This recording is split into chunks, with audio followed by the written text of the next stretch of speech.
Good morning, everybody, and welcome to the 34th Annual California Small Farm Conference.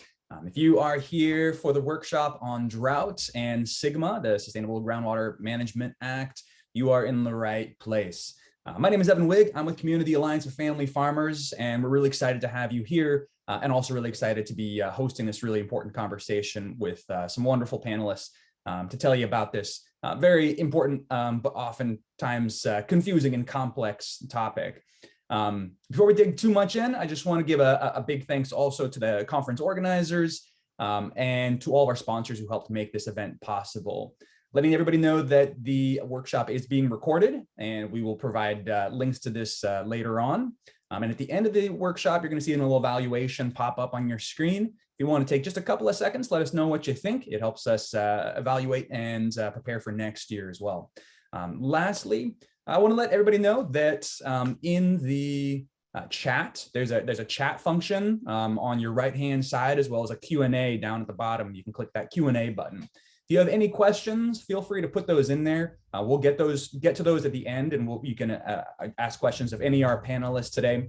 But let's go ahead and jump in. We've got a lot of ground to cover in a short amount of time. And as I said, this is an incredibly complex topic. I know that right now we're in a bit of a global crisis, and there's crises of all different sizes and magnitudes. But right here at home, we're also dealing with our own crisis, which is a second year of crippling drought in California, part of a larger series of droughts and water issues that have been, I would say, ignored for maybe too long. And so at long last, we're finally looking it in the face and saying we have to address this water crisis and figure out how we can continue to grow food and live in a more sustainable way so that we can manage that precious and finite resource for generations to come, so that we're not putting our children and our grandchildren and our great-grandchildren in a worse situation where they're having to deal with the problems we created.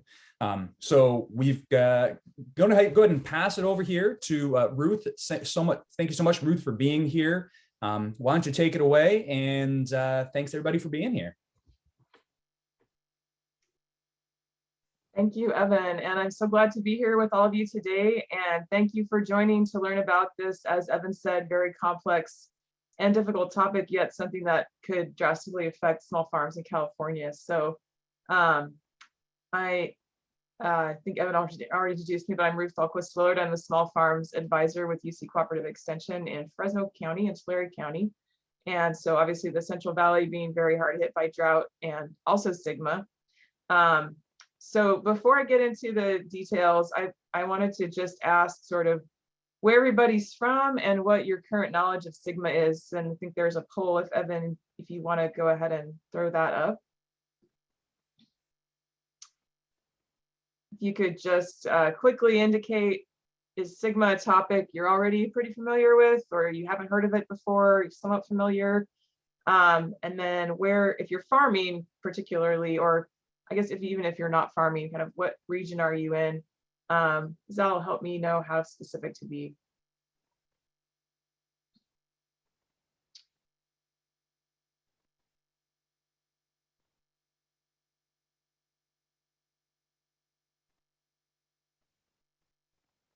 I'll just give people a couple of seconds.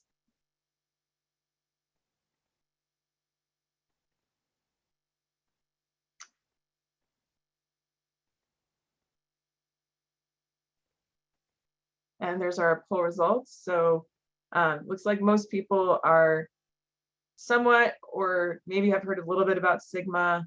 And then we've got a spread of people from different parts of California. So thank you, that's really helpful going forward. And I'll go ahead and get into what SGMA is. So SGMA is the Sustainable Groundwater Management Act. Passed in 2014, and so during the last drought, SGMA was passed to regulate groundwater use because of hundreds of years of overdraft, and California was actually the last state in the union to regulate groundwater. So it's definitely a law that that was needed, and yet it it also has complications, as we'll see. So SGMA is managed by agencies called Groundwater Sustainability Agencies, or GSAs. There are actually 515 different basins in California defined under SGMA. Not all of them have to form GSAs, but as of June 2017, there were over 260 different groundwater sustainability agencies that have been formed, and those all report to the Department of Water Resources, or DWR. And this map shows some of the GSAs that have already been formed. Most of those you'll see there in blue, or if they're green, they're in the process of forming. So what GSAs are responsible for, and these are new agencies that are just coming into being, is to achieve groundwater sustainability in their basin by the year 2040. So there's about a 20-year timeline now of implementation of SGMA to basically stop overpumping and stop groundwater levels from declining, so that we have a sustainable level of groundwater that remains more or less constant over time. And there's basically two ways to do that are options for the GSA to consider. One is to increase the supply of groundwater somehow, so that you actually have groundwater being replenished and put back into the aquifer through groundwater recharge, for example, where you have a basin that you flood where the water sinks back into the aquifer. Or you can reduce demand, which means stop pumping as much groundwater. And that's obviously going to be the more challenging for farms to deal with. So the GSAs are supposed to be presenting these 6 undesirable results. And so the 6 undesirable results that they're charged with preventing is the biggest one is the drop in groundwater levels. So lowering groundwater levels, reduction of groundwater storage, using up the water that's stored in the aquifer. On the coast, there's issues with seawater intrusion, with overpumping, actually pulling in salty water from the ocean underground horizontally. Water quality degradation, that's a really big issue for disadvantaged communities with drinking water that's not treated. Land subsidence, everyone's probably heard about the land in the Central Valley in particular actually sinking as the aquifer gets compacted, as groundwater is sucked out, and layers of clay collapse. So the groundwater level is actually sinking, and that really affects infrastructure. So that picture shows a canal where the cement has dropped away because of subsidence underground in the aquifer. And then in groundwater dependent ecosystems, the depletion of interconnected streams. So these are the 6 things that SGMA is supposed to regulate and prevent, but it's really up to each GSA to decide how they want to try to do that.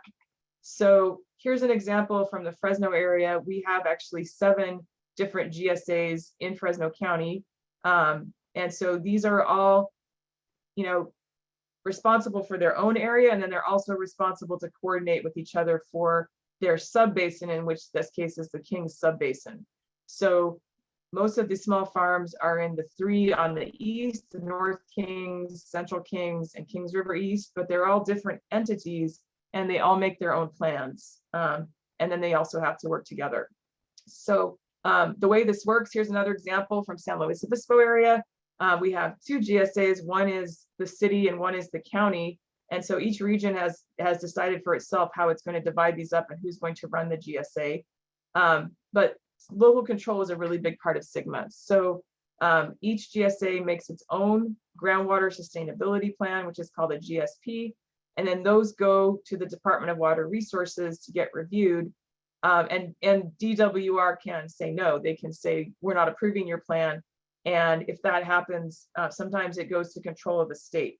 So none of these agencies want the state to step in and have control. So they're trying to make their plans to be approved by DWR, and then obviously coordinating with each other. So local control is one of the controversial things about SGMA. That was lobbied for by agricultural groups, basically to prevent a very top-down, one-size-fits-all kind of solution that might not work the same in every area.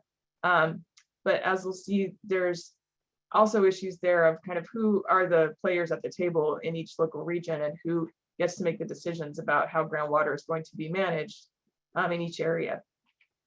So one thing to know about SGMA is your farm in a critically overdrafted basin. And those are basins where there's been historic overpumping of groundwater.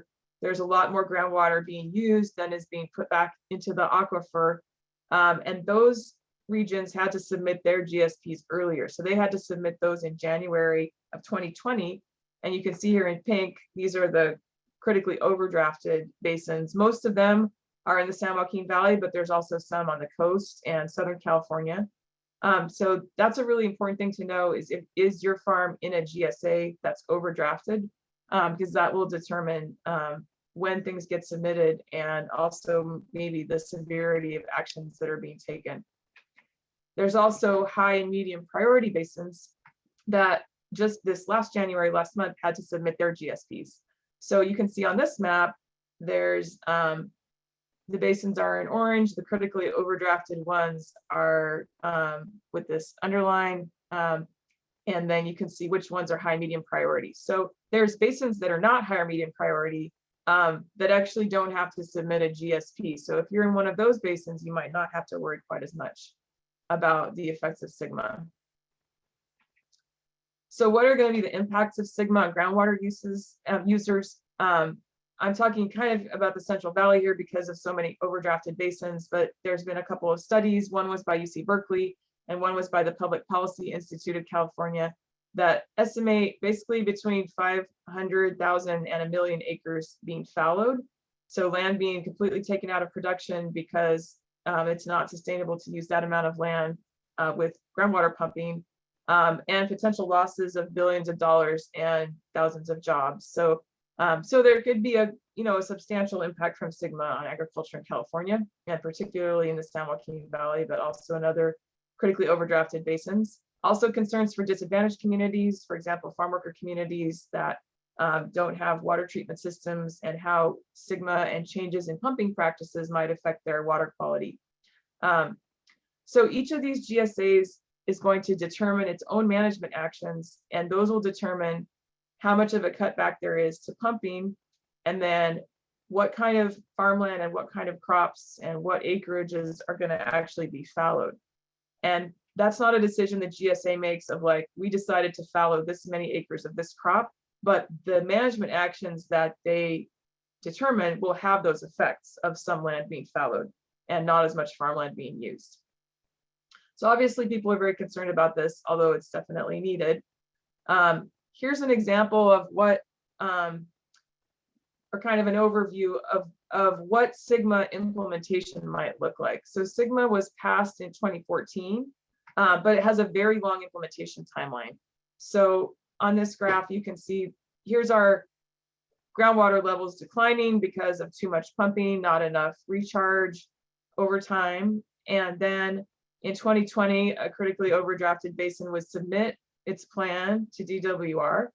And then over this 20-year timeline from 2020 to 2040, that's when these management actions are going to be taken that are going to stabilize groundwater over time. And then at the end, you have what's called a measurable objective, which is the level of groundwater that the GSA is supposed to maintain in the aquifer. And you might go up and down in dry years and wet years, but it's going to stay above, stay around this line, and it's not going to drop below this minimum threshold.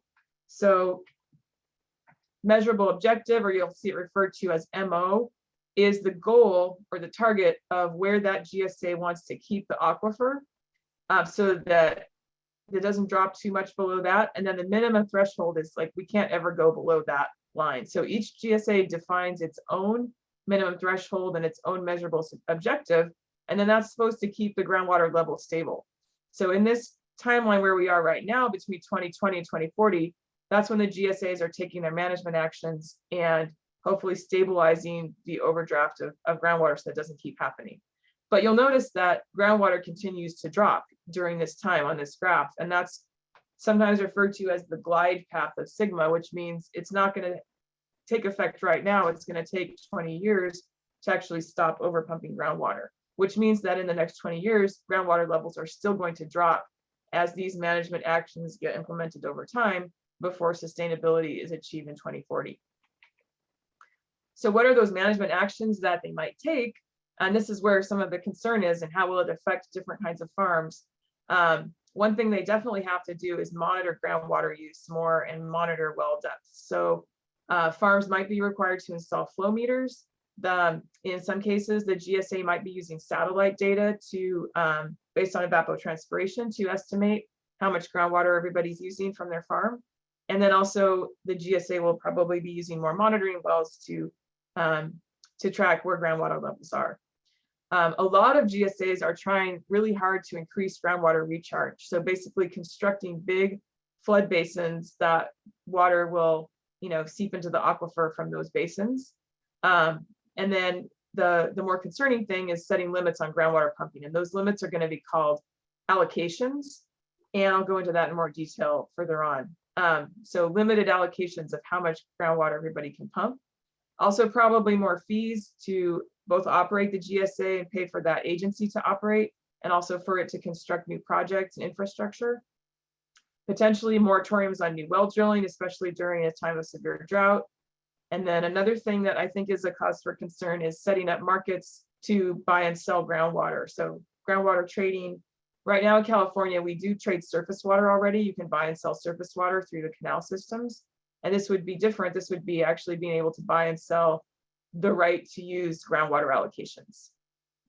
So, and that's something that's being discussed right now by the state of California.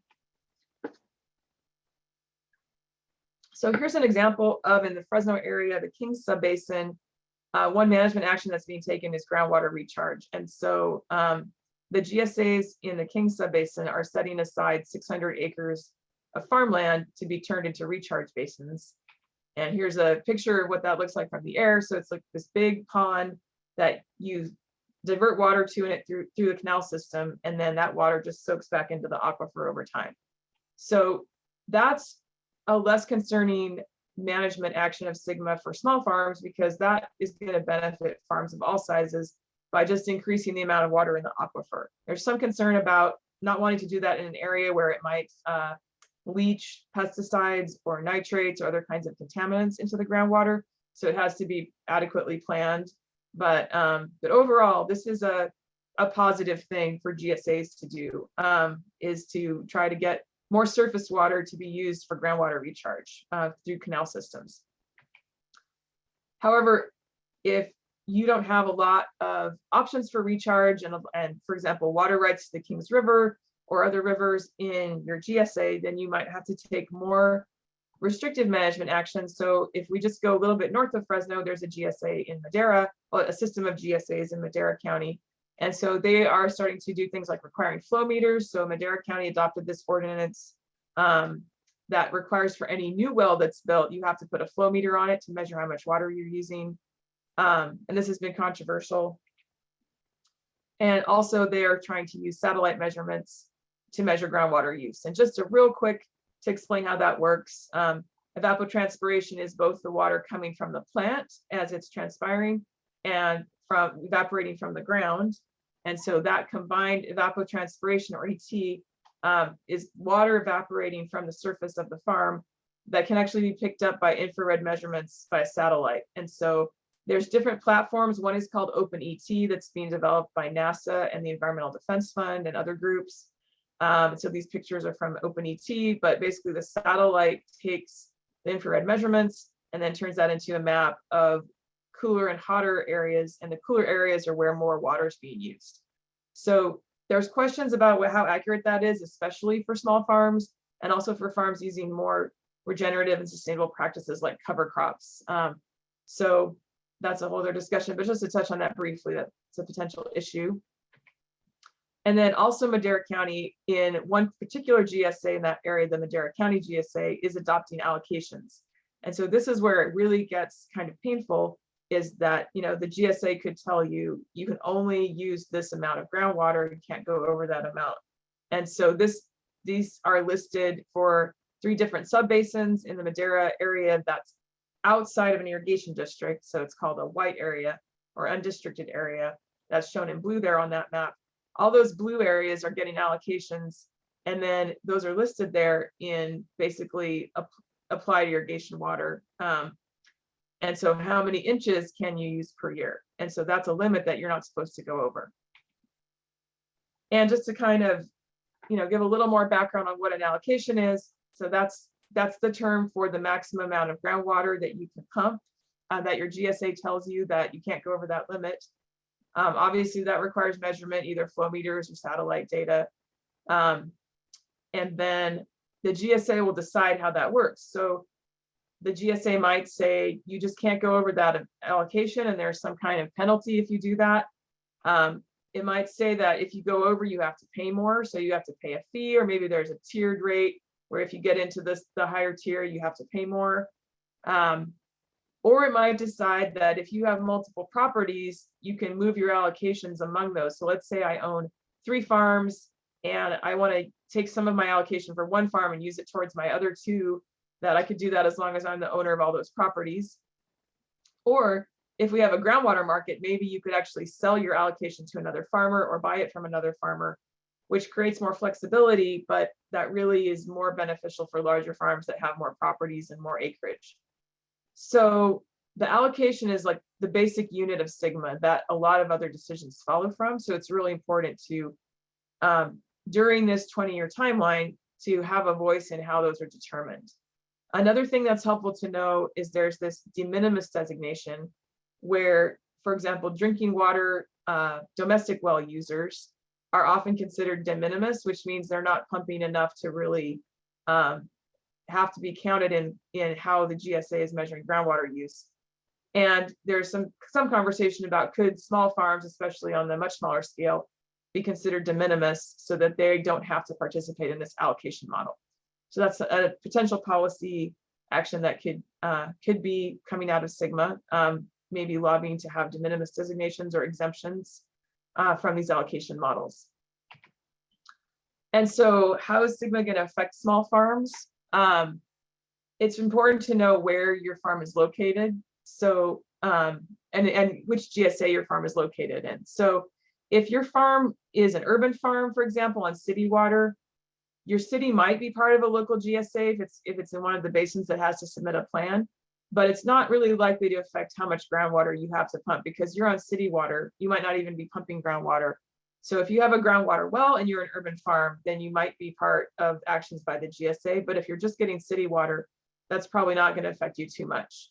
Also, if your farm is not in a high or medium priority basin, those basins don't actually have to submit GSPs, and Sigma probably won't have as much of an effect on those, although there may be larger regional effects. Also, if your farm mostly relies on surface water, for example, if you're in parts of Southern California that mostly don't pump groundwater and mostly get surface water, for example, from the Colorado River, then you might not be as concerned about Sigma because it's really regulating pumping and using groundwater wells. Farms that are more likely to be affected are farms in the high priority basins or critically overdrafted basins. And the farms in the most precarious situation are the farms that are not actually part of an irrigation district. So if you are not part of an irrigation district that's delivering surface water through a canal and you only can pump groundwater, that's going to be a worse situation. And then also farms with more shallow wells that might go dry during that glide path where Sigma is still allowing groundwater levels to keep dropping for the next 20 years. So I hope that gives a sense of kind of like who should worry about it more, who doesn't have to worry about it quite as much. And then overall, after Sigma is fully implemented in 2040, this should actually be beneficial for all farms because groundwater levels should stop dropping and be more reliable. So eventually the goal is for the overdraft to stop, and then for the groundwater levels to just go back and forth around that measurable objective and not drop below the minimum threshold. So if the GSAs can achieve that, that'll eventually be good, but it's that those orange dots that's the concern while the groundwater levels are continuing to drop. And then what are the management actions and effects that this might have from now until 2040? You know, one concern is increased costs. And so maybe paying fees to the GSA, having to install new equipment, having to pay for installing a flow meter. There's large concerns about inclusion and participation of small farms in the GSA decision-making processes. And so, you know, knowing when the meetings are, being able to participate, who's making the decisions and who's at the table. This is just an example from the Calusa Sub-Basin, and not to pick on them or anything. This is just an example, right? This is not saying they're not doing a good job, but most GSAs list their public meetings like this. You have to click on each PDF to see what was discussed. It's not always very detailed. You really have to go to the meetings to find out what's going on. The meetings are often very long and technical. And so it's a difficult regulatory process to fully engage in, because it's so complicated, so technical, and such a long timeline. Yet decisions keep being made that maybe don't involve small farms as much. Obviously, the concern about shallow wells I mentioned earlier, and if there's moratoriums on drilling new wells, that's an even worse situation. For example, if there's a drought and you have a shallower well, but you hadn't had the funding to deepen it before, and then there's a drought, and then SGMA results in a well moratorium, you can't deepen your well. That's sort of an extreme worst case scenario. Also, look at the allocation models, whether they're designed for small farms or not. They're often designed for larger farms to have more flexibility, being able to move or sell or buy allocations, or also land fallowing programs are more designed for that. Weather monitoring methods are designed for small farms, especially accuracy of satellite measurements and for cover crops. And then groundwater markets, and whether those could put small farms at a disadvantage, as obviously those are going to be more conducive to farms with larger amounts of capital buying and selling water. And concerns about whether there could be market power developing that excludes small farms. And so that's a discussion that's also going on right now. So how to get involved, and I know our other panelists might talk more about this as well. One thing to do is, if you go to DWR's website for SGMA, which is called the SGMA portal, you can actually find the plan submitted by your GSA. You can see comments on it and responses, and you can look to see what their management actions are, and particularly looking at how deep is your well compared to where they think the groundwater level is going to be sustainable over time.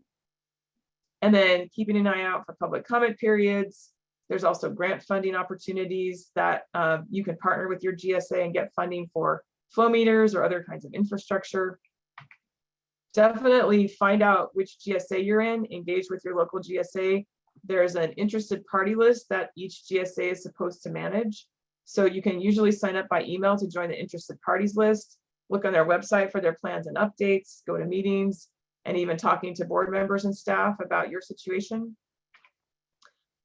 And then potential policy changes to advocate for. I don't want to spend too much more time. I know we're kind of getting towards the end of the SGMA discussion, but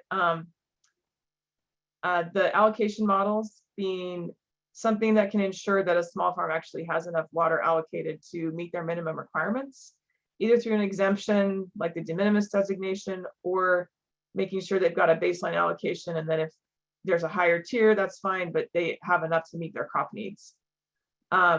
Adding equity and inclusion concerns. So when DWR reviews GSPs right now, there's not an inclusion of that. Potentially working with the Farmer Equity Act and adding maybe staff to multiple agencies. And then I know that Caff and other partners are advocating for funding to address some of these issues with funding directly to farmers or funding technical assistance. So that's it. And then also, if you would like to know more and get updates, I am starting a SGMA newsletter for small farms. So there's my email. If you want to know more about SGMA and how it might affect small farms in California, please feel free to email me and I'll add you to the list and put SGMA in the subject line. And then going to public meetings, letting your elected representatives know your concerns, and all the policy work that Caff is doing to advocate for small farms. There is actually a public meeting tomorrow that I wanted to quickly mention that is on small farms and SGMA, being presented to the California State Board of Food and Agriculture by environmental justice groups that have reviewed a number of GSPs. And so if anyone is interested in that, you can go to the State Board website, or you can email me or Dave as well to find out more about that. So that was a fire hose of information. Thank you for listening. And feel free to ask any questions later on, or feel free to email me if you'd like to know more as well.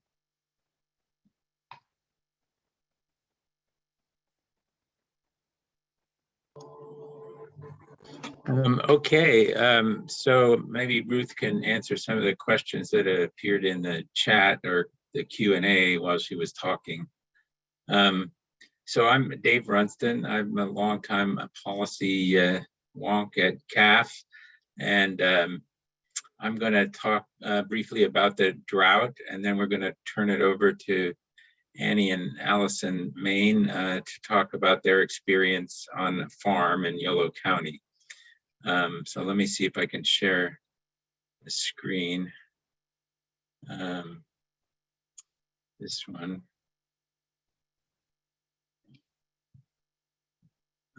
Gotta go up to the top here. And then we need to go to, where is the, this thing is in my way.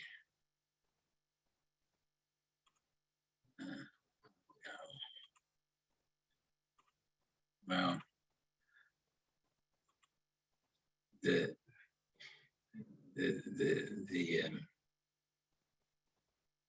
I don't know how to get rid of the, oh, there you go. Okay. Slideshow from beginning. All right.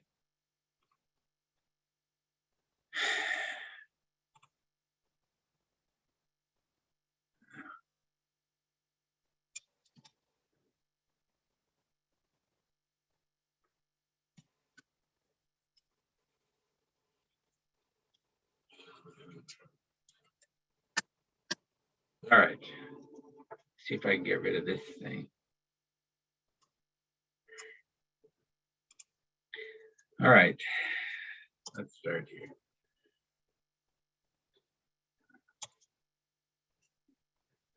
How do I go forward now? Hey, Ruth, can you? Dave, you should be able to use the arrows on your keyboard. Yeah, it's not working. Or maybe click, just do a click. There we go. All right. So, so the current drought that we're experiencing is a long-term drought. This is the driest 22-year period in at least 1,200 years, according to studies where they looked at tree rings. So that we're in this mega drought, right? Hasn't been seen since 800 AD. So that's how severe things are. And I recently read an article suggesting that the current phase of this drought could easily last until 2030. And so it's not something that will necessarily just go away.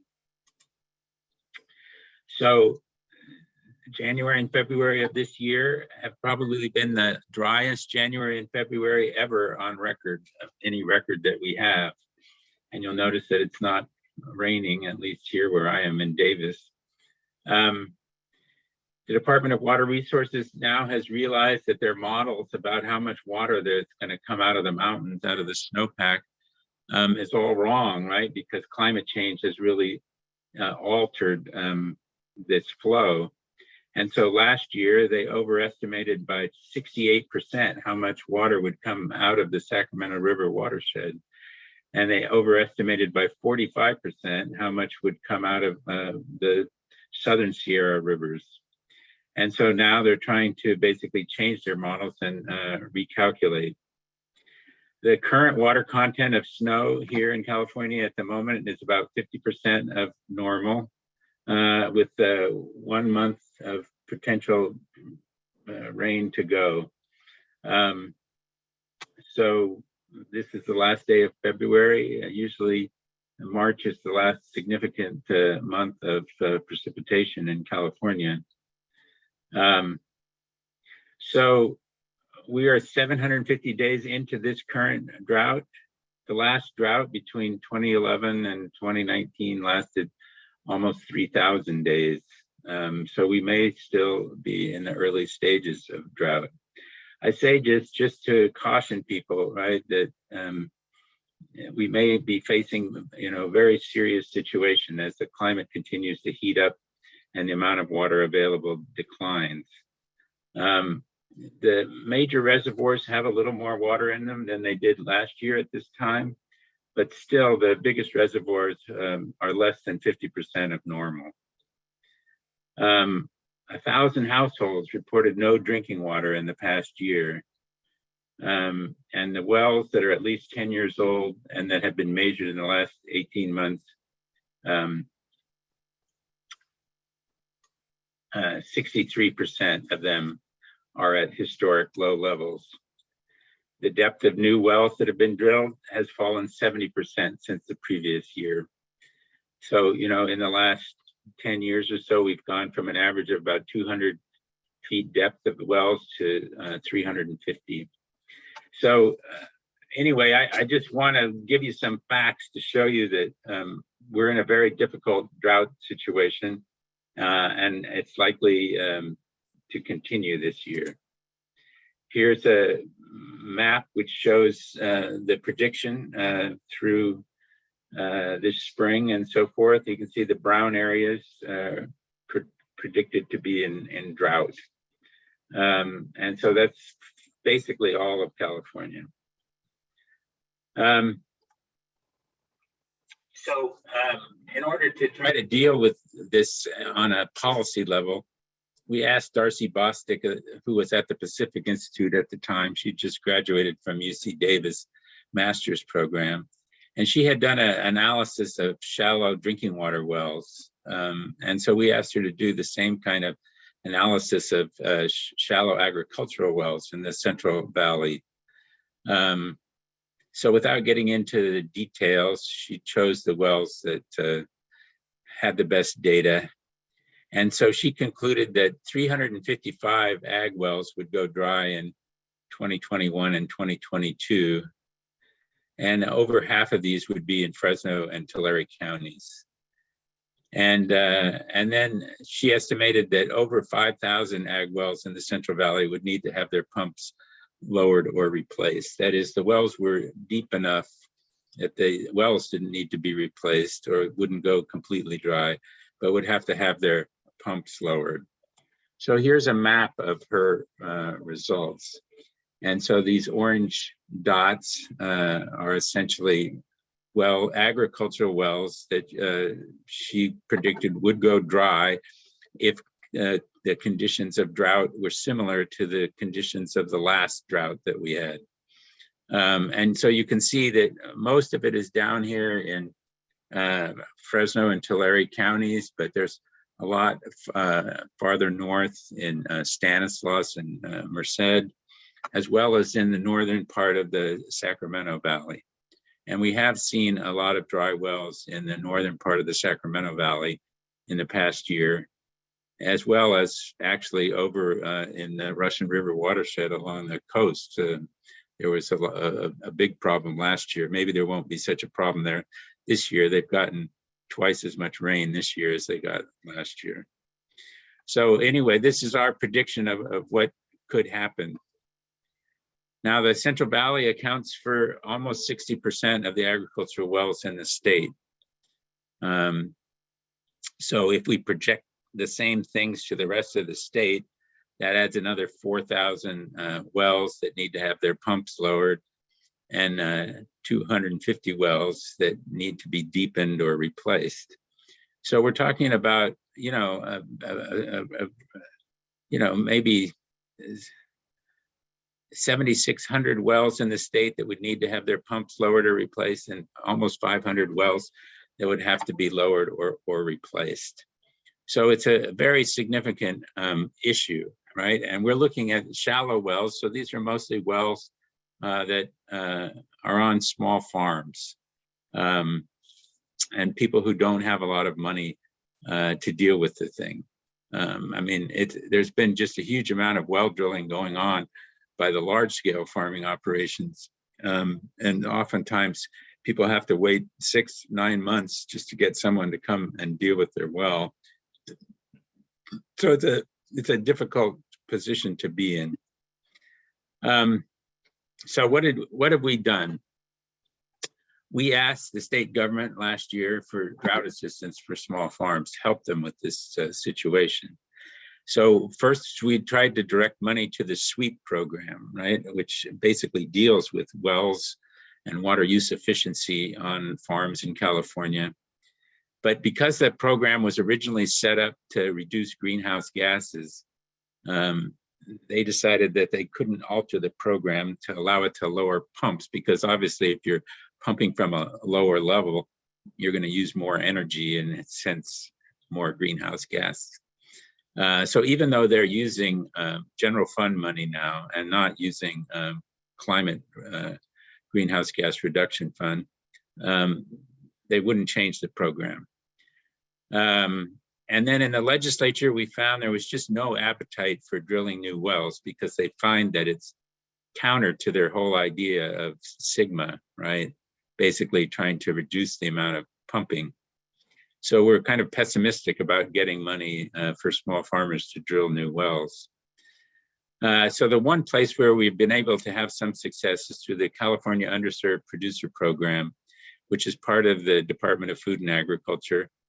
And it was set up through the Equity Act. And there, they've been able to pass funds on to other organizations which are able to distribute the money to small farmers. In the governor's budget this year, he's requested $5 million for this purpose. But we're estimating, based on those projections that I showed you, that it could cost $50 million to keep small farms in business if we don't get any more rain. And so we're going to ask the governor and the legislature to appropriate that amount of money, but whether we can run it through CDFA and get it to small farmers is an open question. So in the meantime, Caff raised private money from donors to try to help farmers. We put out a call back in August of last year, and we received almost 150 applications for drought assistance. And so we awarded a series of $5,000 grants. And now we're in the process of basically completing grants to 80 more farmers at this time. And so $5,000, it's not going to drill a new well, but it would allow you to lower your pump. And we'll continue to make these grants to the extent that we're able to get funding, either privately or from the state. And so to drill a new well, I remember Paul Buxman in the last drought ran a Well for Will campaign and got people to donate money to drill a well for Will Scott. There was a woman up in Sonoma who ran a GoFundMe campaign and funded a good portion of her well. So I mean, that's one route that you can go if you have a good context with the public. Or you can go to the bank and borrow the money, or some combination. I'm not sure that we're going to be able to give anybody more than $5,000, but it's possible. So we would make some contribution to that. So yeah, that's the end of what I wanted to say. How do I get out of this, Evan? You should see a stop sharing screen button at the top there. Your stop share. Okay, there. Yeah, so that's what Caff has been doing to try to deal with the drought and try to help small farmers. And so now I'm going to turn it over to Annie and Allison Main to talk about their experience, both with the drought, wells, and SGMA. So, Annie? Hi, yeah. Thanks, Dave. I'm actually going to start first. We're with Good Humus Produce. We're a small farm in the Hungry Hollow region in Yolo County. My parents started the farm about 40 years ago, and we are currently farming on 30 acres. We're really, really local. We deliver in probably a 60-mile radius or so, doing wholesale CSA and farmers markets. The drought for us, has kind of been a long time coming. My father has been very involved in watching the water and has watched our wells for the last 40 years. And we have currently we have two 500-foot wells of 400 to 500 feet. The water for us currently is at about 220 feet. We don't have any access to canal water, so we're really dependent on that groundwater. The water has dropped, I think in '87, when we first got here, the water was at 100 feet. And so you can see in the last 40 years, it's dropped pretty significantly. And I believe about half of that distance has been in the last 10 to 15 years. So it really accelerated quite quickly. I'm here to talk to you guys about kind of what we're doing and what we're currently trying to take steps to do in the face of this. It's definitely an evolving thing. We're looking to our community and other farmers around us, to gather information and come up with new ideas of how we can adjust. Right now, it's a lot of looking at what crops we're planting, what irrigation systems we're using, as much cover cropping as we possibly can. We have some old peaches that we're probably going to be pulling out just because they're not producing as much as they used to and they're taking a lot of water. So, we feel really strongly that it's look to our communities and adjust as far ahead of all of this as we can. I mean, it's already late, right? But we can start really putting our heads to the ground and thinking about how we can adjust in this moment. I really feel like my mom has an important message here. We've been working with SGMA now for, since 6 months maybe, and started getting involved. And she's taken some really important steps in speaking with the Hungry Hollow region, which is under duress. It was a dry farmed region up until the last 15 years, and all of a sudden there's a lot more orchards and a lot more wells going in. So we feel like this is the moment to reach out and start getting involved and seeing what we can do. So I would like to pass it on to her to tell you about that, because I think that's what we're all, as second generation, my future is ahead of me, and to step onto it and look at what is coming, and it's all pretty scary, as Dave was talking about. And so I think the important question is, how do we get involved, and how do we work towards a future that we exist in and that we can farm in? So yeah, Mom, take it away. Hi. Well, you guys have just gotten thrown so much information, and it's all really technical information and really scary.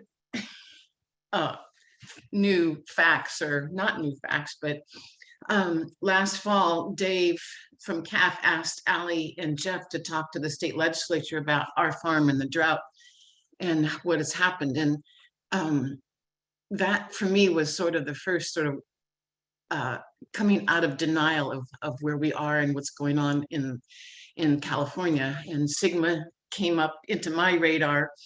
And as Allie said, our well was, many years ago when we started, was at 100 feet water level, and now it's down. It's down 90, 100 feet below that level. And so this last summer we were, pumping air, and so we had to lower our wells and and pave that cost. But in the hills where we are, it's all dry, and we are very water dependent. Everything we do is water dependent. Everything we plant is dependent, and so we've always felt vulnerable. I've always felt vulnerable with that. But when you start pumping air and you have to drop your pump, the red light goes on that yes, indeed, we are no longer can be in denial. We can no longer be naive. It's not them, it's us. And so the other part of our farm is that we have put it into an agricultural easement that it states that this property, this 30 acres, has to be farmed. And that is, we're passing it on to our children and they are going to farm it. But how are you going to farm it without water? And so the mama bear woke up out of hibernation and said, oh shit, we got to do something. And so I started asking questions to our local Yolo County, what are they called? GSA, I forget the name. And trying to figure out what's going on, trying to figure out this Sigma plan that's a 280-page detailed report that's in draft, and you're supposed to look at it and comment on it. How can you comment on something that you don't understand? So I started asking questions, and one of the questions that I asked was, what we've been seeing in our little Hungry Hollow is a lot of new plantings of permanent almonds, grapes, and olives, new plantings on what was traditionally non-irrigated land. And, you know, your hackles kind of go up when in the middle of a drought in 2015, you know, thousands of acres are being planted, new wells are being drilled in the middle of a drought. And our neighbors' pumps are going down and out.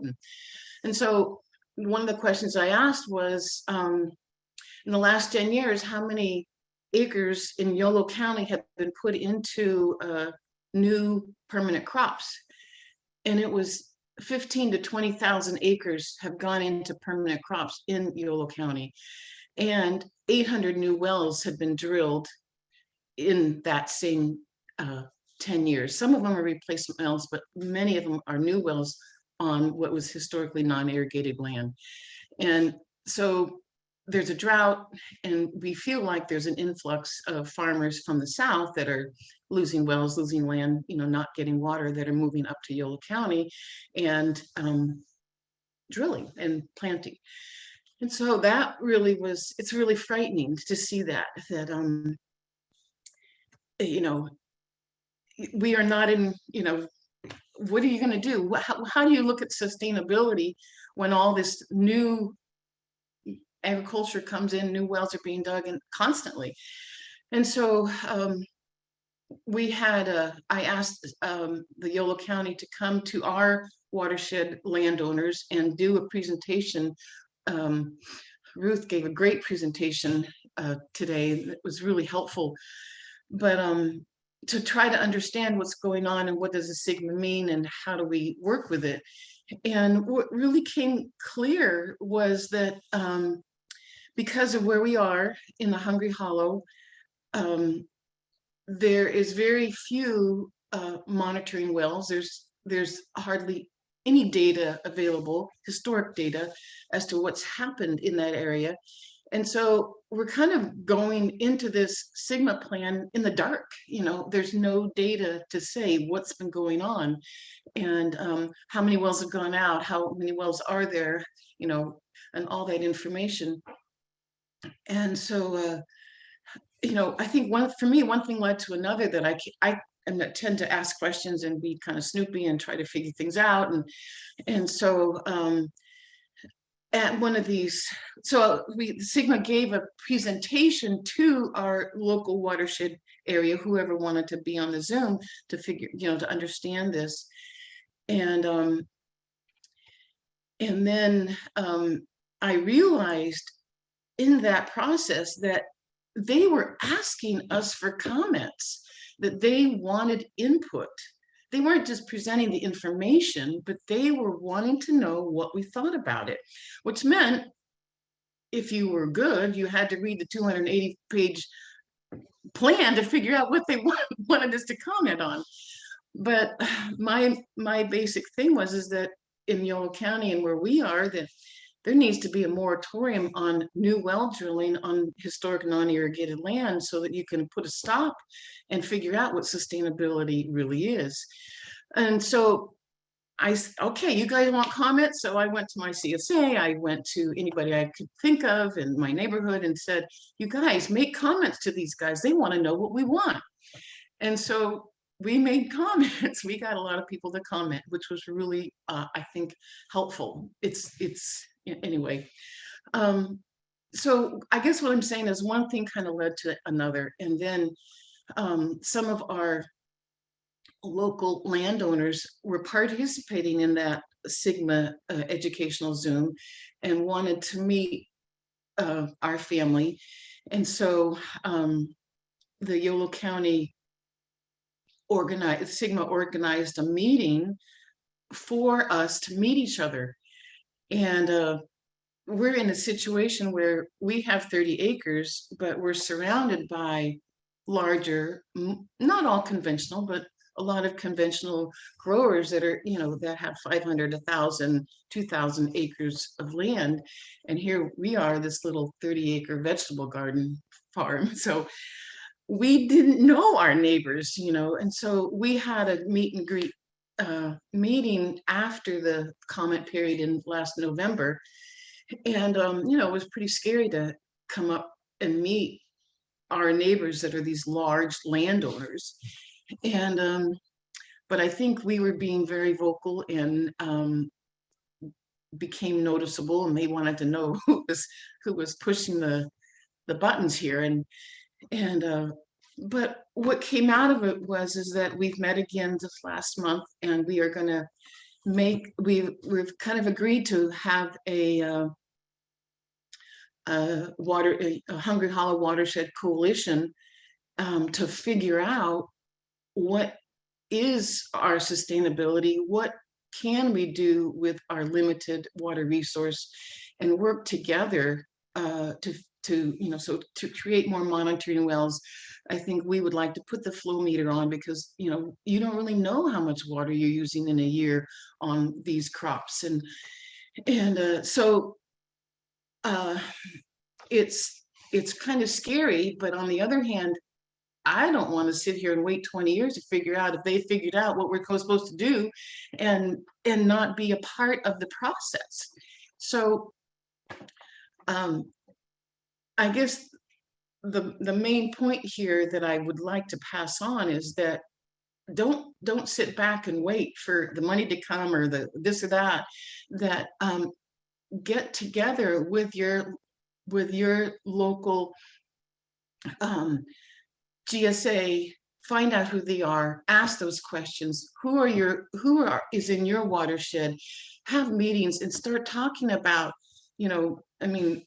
I presented this fellow from UC Davis that's doing a whole cover cropping research in orchards, and we have to start changing our agriculture. And it's not just the small guys putting cover crops on, it's everybody figuring out how to keep the water where it lands when it rains. And holding ponds are great, but I only have 30 acres. I can't put a holding pond on my land. I don't have enough land.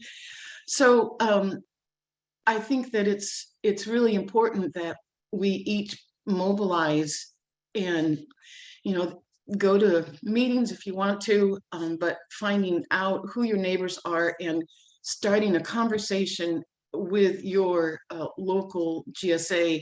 Who are they? Ours have been so willing to answer every question. And in this last meeting, what was really interesting was they need us to do this work. They need each watershed to come forward and ask these questions and figure out how to work together as a community, so that it augments what they're doing and is directed by the growers, the landowners, the community, and what their needs are. And they said that they haven't got any other group in the Yolo County that is moving forward like this, and they are there at every meeting. They are participating, helping to set meeting dates and everything. And so it's been really great. But they look to us to do the work, to ask the questions, and work together. So I really want to pass that on, that you can't. I feel like we could sit back and wait for the answers to come, and I'm afraid that the answers to come from all that what Ruth and David said is we're going to run out of water, and we're going to not be able to produce like we've done. And so we have to change our thinking and how we move forward and work together. It's no longer I have a piece of property and I can drill a well and use it as I wish. That is a community resource that has to be used in community together.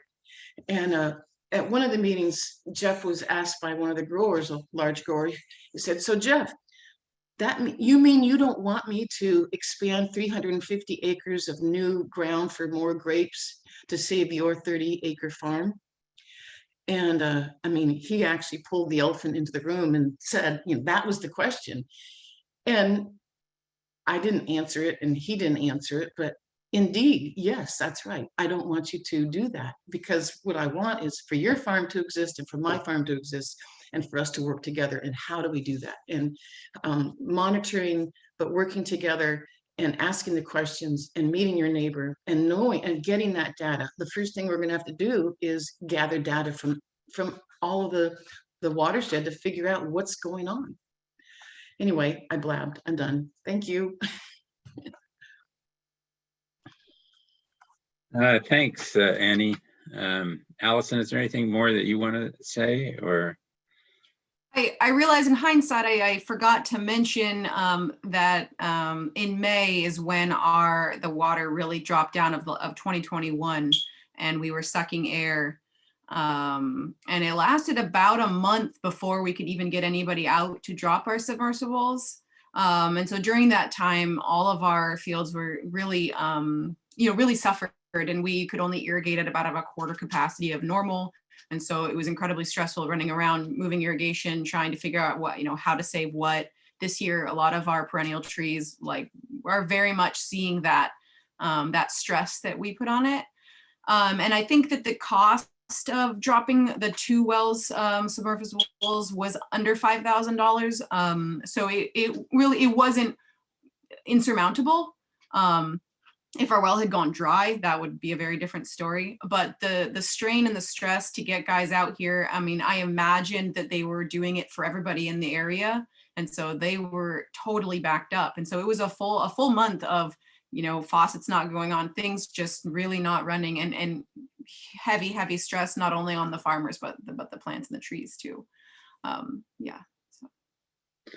Yeah. Well, farming is a stressful business, and this is just making it worse. So one point that occurred to me along the way is, these plans that the GSAs submit, these are not like final documents or whatever. These are just people's best guess kind of thing. I had the woman in Madeira say to me, nobody knew how to do this. We did the best we could, but we're open to hearing, what's wrong with it and so forth. And I think what Annie was saying, it's people need to get themselves involved. People need to see how it's going to affect them, and they need to speak up, because you now have these local agencies, and it's once they've submitted a plan, it's their job basically to make this work. Right. And so, you can comment on the plan and on what they're doing at any time. Sure, there are these formal comment periods and so forth, but what they tell me is basically you can comment anytime. And so you need to familiarize yourself with the plan and think about how it's going to affect you, and get involved and speak up. Ruth, do you want to say something here? Well, just to your point, the law of SGMA, the way it's written, it has a phrase that requires DWR to consider the interests of all groundwater users.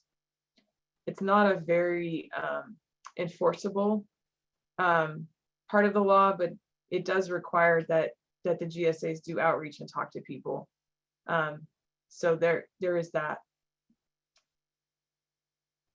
Yeah, you'll notice in those 6 undesirable results that Ruth talked about, doesn't say, you can't dry up people's wells or anything, right? And so we may have to go back to the legislature and try to change the law, but opening up the law is going to be a big mess. So I don't know if it's going to happen or not, but people can ask their local GSAs, you know, basically to deal with it. The Department of Water Resources has been commenting on these plans and saying, hey, your plan says you're going to dry up all these drinking water wells. Well, that's unacceptable, right? So they should also be saying, hey, your plan is going to dry up all these small farm wells. That's unacceptable. You need to make sure it doesn't happen. So if the people in the local areas speak up and say that, then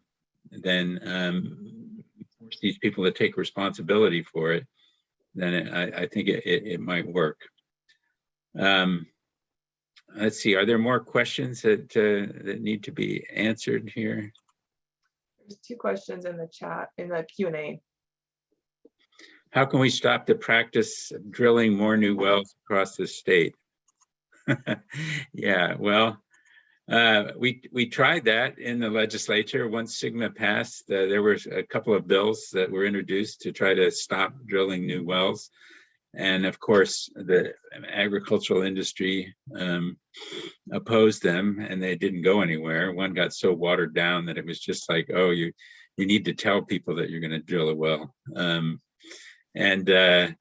But what happened in the SGMA process was that the counties retained the right to permit wells. They refused to allow the GSAs to permit the wells. And so so the Board of Supervisors in each county is actually the responsible party for well drilling. And so if you find that it's just egregious what's going on in your county, you can go to the Board of Supervisors and, you know, basically demand a moratorium. They put a moratorium on the north end of San Luis Obispo. There's a moratorium in one of the foothill counties. You know, it's not completely out of reach to put a stop to this drilling of wells. I was talking to one of the consultants in the legislature, and he said, yeah, that drilling those deep wells on land that was not irrigated before, that's something we haven't dealt with, right? It's saying basically we should deal with it somehow, but it's difficult, right? Because it's private property and so on and so forth. Yeah, so anyway, that's what I know about the well drilling aspect of the thing. Is there another question here? Have there been legal challenges to groundwater sustainability plans? Yes, there have been. This group up in Chico just sued several, Colusa and a couple of the Sacramento Valley GSAs, because their plans essentially said they were going to dry up a bunch of shallow wells. So that is an avenue. You know, people can sue them, right, to say you can't do that. We'll see how it plays out in court. Ruth, do you have some thought on that? Well, from my early conversations with DWR about SGMA, it almost seemed like that's one of the backstops that they assume that will help mitigate bad GSPs. And so, you know, basically that people can sue if they don't like it.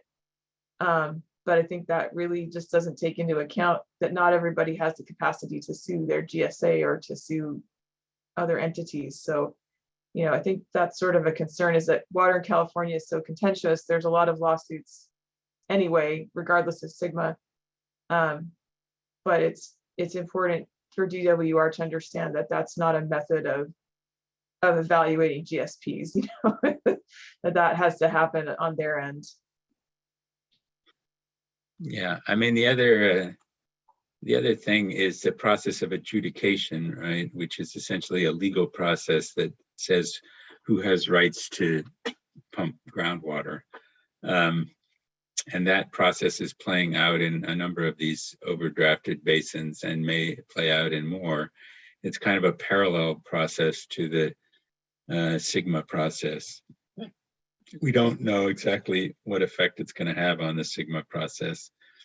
So it's too early to predict. But it's certainly something to watch. And the problem with that is everybody needs to be represented in court by an attorney, right? And so small farmers are going to have to band together and have an attorney represent them if an adjudication process starts. So that's a problem. Let's see. Are there any more questions here? Just to chime in, it's not really, through what you were talking about exactly, but I just really got the sense, and maybe this is regional here, but I just felt like the information was not in the right hands. We started talking to YGSA and folks in Talling about our wells dropping, and they just had no idea.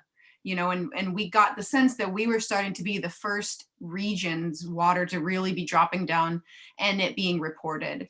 And so I feel like, all the lawyers and attorneys and everything aside, like just take your information and give it to the people who are keeping it, because that information, it seems to be, is what feeds that kind of policy. What they need that information and they don't have it. Up until 20 years ago, nobody seemed to be worried about it. And so there just was nothing out them for them to work with. And they don't have the manpower to go door to door and ask every person in the country, how's your well doing? And so it's sort of like one small step that we can all take is just give the information to the people who need it and can study it.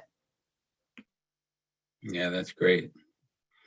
So there's a question here about how to get involved beyond Ruth's newsletter. Well, Caff hopes to do outreach to small farmers on SGMA.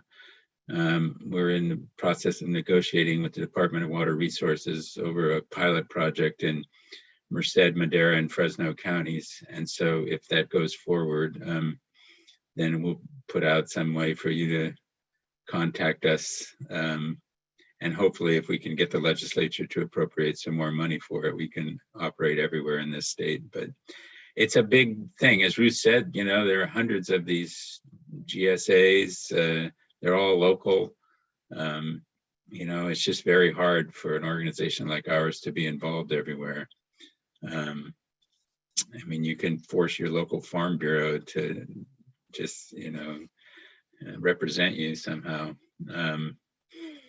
But all right, anything more that anybody wants to say here? Have I missed anything? Some more questions in the Q&A. There's the one about the 1 billion climate resilient ag fund that's open right now from USDA. I believe that's for climate resilient marketing. Is that correct? Yeah, it's for marketing. And yeah, we are involved with the state. The state has to apply for that money, and then, but it's mostly about marketing. Will SGMA push people like nut growers into the foothills that are outside of SGMA? I think what has happened really is, that already happened. All those foothills around the San Joaquin and Sacramento valleys, people moved up onto them, planted their orchards, drilled their wells, irrigated them, and really caused a significant part of the problem that we face right now. So I think in most counties that I see, they're basically trying to incorporate those people into the solution. Although some of them, like up along the western side of the Sacramento Valley, have tried to create their own GSAs to kind of escape regulation. So I think it's an open question of how that's going to play out. But like what Annie was saying, it's like the area north of her, is a separate management area from where she is, right? And so does she really have control over what they're doing there? And so that's the kind of thing that the GSA has to come to grips with. Could Caff advocate for funding for water meters that are required for family scale farmers? Yeah, we could keep asking DWR to subsidize the water meters and other fees that people are going to have to pay as part of SGMA. And we will do that. And so we'll see what happens. Well, our time is up here. I appreciate everybody's participation and attention, and we'll see what happens, see if it rains. Okay, thank you all. Evan, are you there?